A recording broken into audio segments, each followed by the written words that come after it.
Good morning, good afternoon, and good evening, everybody. Thank you for tuning in to another Supatease video. We've got another round of class tuning adjustments and some news as well with the expansion release announcement coming out next week, which I am very excited for.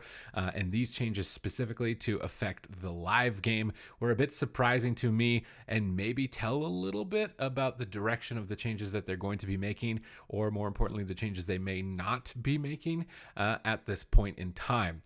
But as it appears to be here, Survival Hunters, Wild Cluster, Rune Carving, Power Explosions now deal reduced damage when striking beyond 8 targets. And for Destruction Warlocks, your Inferno talent now has a reduced chance for Rain of Fire to generate Soul Shard fragments when it deals damage beyond 5 targets. And these are changes targeted at AoE, likely Mythic Plus meta. From some of the tweets that I've seen from professional Mythic Plus players, they're a little bit kind of tilted by these changes because they could be so meta adjusting that strategies and routes and plans that teams may have had are now going to kind of have to be reworked, revamped, and go back to the drawing board.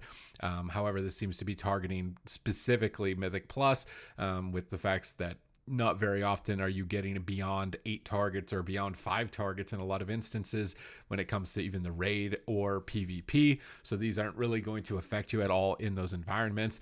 When I saw changes for Survival and Destro, I was like, I wonder what they're going to be targeting. And having seen this now where they're targeting AoE, it makes me worried a bit that we're not going to see any more PvP adjustments. Maybe we're only going to see Mythic Plus oriented adjustments, with the fact that the MDI is about to start off again or kick off again, which would make sense, but also means that we might be kind of stuck now with the meta that we've got for PvP.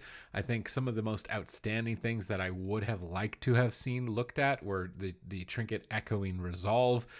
This seems to be extremely potent on mages, as well as Destruction Warlocks, but I'd like to think mages a little bit more. This is mostly because they can take advantage of blinking out of stuns, so that there's no kind of like outplay mechanic to removing the trinket and then stun locking them and trying to blast them down for wearing the trinket. And very few other classes have that. I don't think anything else in the game does really. Destruction Warlocks can get away with it because they can use Dark Pact while stunned. So if they're immuning CC and immuning interrupts and get stunned later, they can still use one of their major, if not all their major defensives while they are stunned, which allows them to get away with it. And it seems to be the most problematic on those classes specifically. So I would have honestly really liked to have seen a change to the Echoing Resolve. Maybe they want to see it play out more. They want to see if there's strategies around it.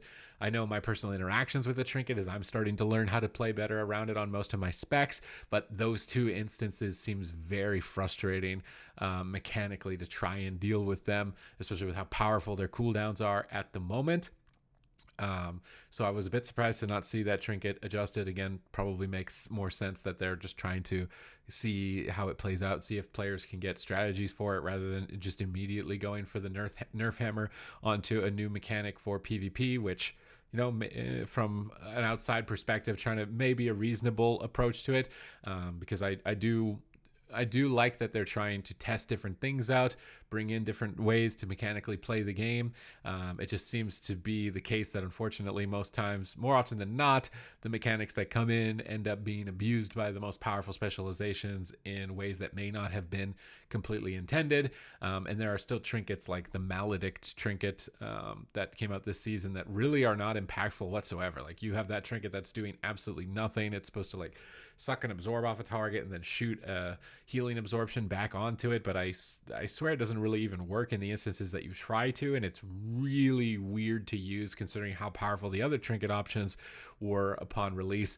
And that's a trinket that could actually be used to combat some of the specializations like Destro Warlock absorbs or even Mage absorbs, although Mage's frequency to get their absorb shield seems to be much higher than you'd be able to really exploit with that trinket.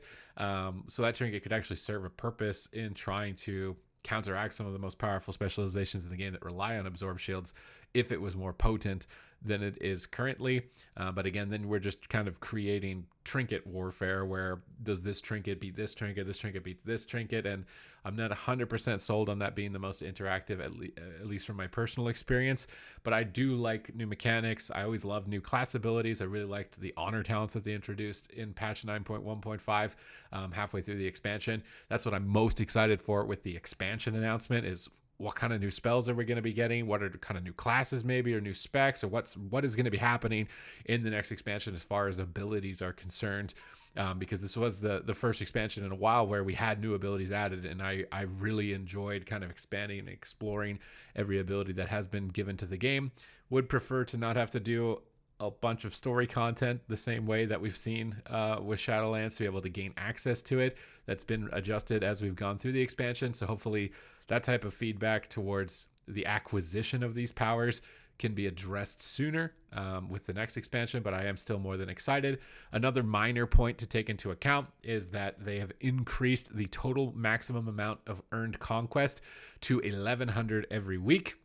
And this should allow you to get a lot more gear a lot more frequently. And the creation catalyst is out now, accumulating charges on your account, which now you can create one tier piece.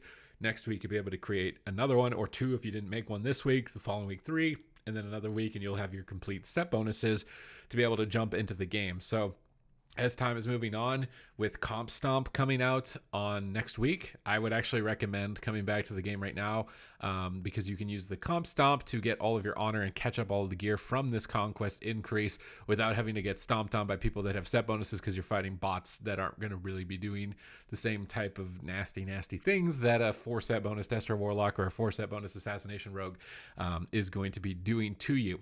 So I do like that they are doing constant updates towards the classes. Seems like this one may have been a little bit of a missed timing as far as the response I've seen from some Mythic Plus competitors, but I'm more of a fan of consistent tuning than no tuning at all, and some specs are just kind of left out in the abyss for the remainder of a patch. So hopefully we see some adjustments made to the specializations that are kind of suffering at the moment. The ones that are standing out to me are things like Arcane Mage, Resto Shaman, but Resto Shaman is more or less, I think, because of that Echoing Resolve trinket, especially on those classes, Destruction Warlock and Mage, and that trinket just, either being removed would help the other specializations that are suffering mostly because of its implementation. But aside from that, that is it for the news for now. If you do want to make sure that you're staying up to date with everything World of Warcraft ahead of the competition, I do bring these updates, patch changes, and adjustments to the channel here basically in real time, so make sure you hit the subscribe button. I also do stream on twitch.tv/Supatease, and I do my best to stream there pretty much every day. Currently undergoing a 2400 challenge, which is to push to 2400 arena rating in the 3v3 bracket on every class, and I've currently completed Warlock and Druid, and I'm going to be working my way through the rest of them as well in a very big adventure, let's say, towards trying to achieve this goal, because it is a big undertaking. But aside from that, I hope that you enjoyed this update, and I will catch you in the next video.